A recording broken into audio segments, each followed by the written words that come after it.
In today's video, I'm going to teach you how to make Miro boards. We'll build a clean, focused mood board from scratch, and along the way, I'll share tips to keep everything organized and easy to refine.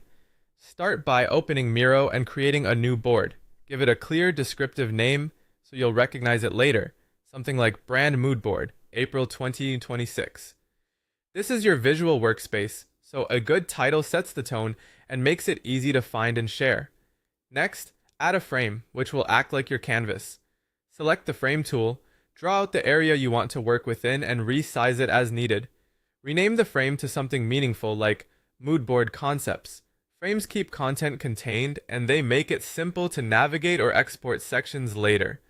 Before you start dragging in visuals, define your theme. Decide on the style you're aiming for: minimalist, bold, luxury, or playful.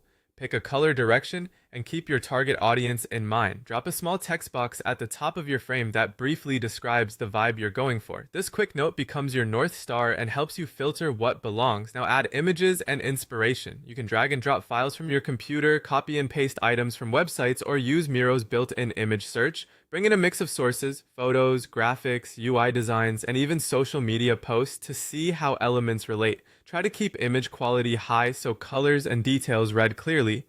Add a color palette to anchor your look. Insert simple shapes or sticky notes, then fill them with your chosen brand colors.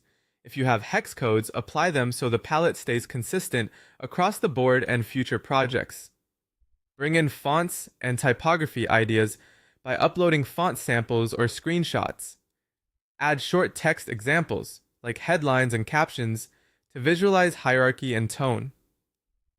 Seeing type alongside imagery helps you spot mismatches early. Organize your layout by grouping content into clear sections for images, colors, fonts, and inspiration. Keep spacing even and leave some breathing room. A tidy grid makes patterns and gaps obvious.